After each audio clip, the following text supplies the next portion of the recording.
অস্বাভাবিক মৃত্যু হয়েছে প্রধান শিক্ষক তথা বিএলও হামিদুল ইসলামের। তার মৃত্যুর জন্য অতিরিক্ত কাজের চাপ নির্বাচন কমিশন ও বিজেপি সরকারকে দায়ী করছে বিভিন্ন মহল। রবিবার বহরমপুরে জেলা তৃণমূল কংগ্রেস কার্যালয় থেকে বিএলও রক্ষা কমিটির উদ্যোগে একটি র্যালি শহরের নানা পথ পরিক্রমা করে। এ প্রসঙ্গে কি বলেছেন ডক্টর পার্থসারথী সরকার, আমরা দেখব।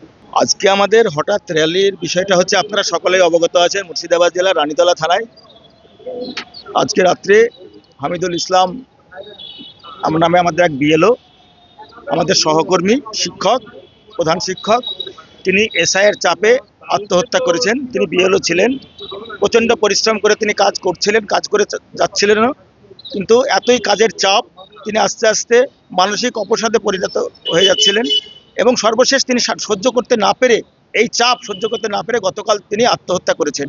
এটা অত্যন্ত আমাদের শিক্ষকদের কাছে এবং গোটা সমাজের কাছে এটা খারাপ দিক। একজন মাস্টারমশাই তিনি আজকে কাজের চাপে আত্মহত্যা করছেন। আমরা বিএলও অধিকার রক্ষা কমিটি, আজকে বিএলওরা এখানে আছেন, বিভিন্ন বুথের বিএলওরা আছেন, সঙ্গে সঙ্গে শিক্ষকও কিছু আছেন আমাদের, যারা আমরা আজকে এই এটাকে প্রতিবাদ জানাচ্ছি আমাদের নির্বাচন কমিশনের বিরুদ্ধে, যে এই অন্যায় চাপ, এই অন্যায় অত্যাচার এগুলো বন্ধ করা হোক এবং বিজেপির আঙ্গনই হলো নেই। আজকে যে নির্বাচন কমিশন যেভাবে আমাদের বিএলওদের উপরে, আমাদের উপরে চাপ সৃষ্টি করে যাচ্ছেন, ইতিপূর্বেও মুর্শিদাবাদে কয়েকজন মারা গেছেন, গোটা পশ্চিমবঙ্গে আপনারা জানেন প্রচুর শিক্ষক মারা গেছেন।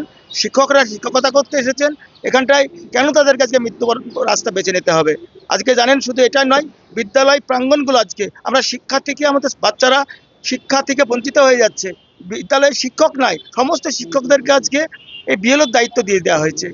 একদিকে শিক্ষাঙ্গনগুলো নষ্ট হচ্ছে, অন্যদিকে বিএলওর চাপ সহ্য করতে না পেরে আজকে আমাদের সহকর্মীরা আমাদের থেকে পৃথিবী ছেড়ে চলে যাচ্ছেন। এটা আমাদের পক্ষে কিন্তু অত্যন্ত বাজে দিক।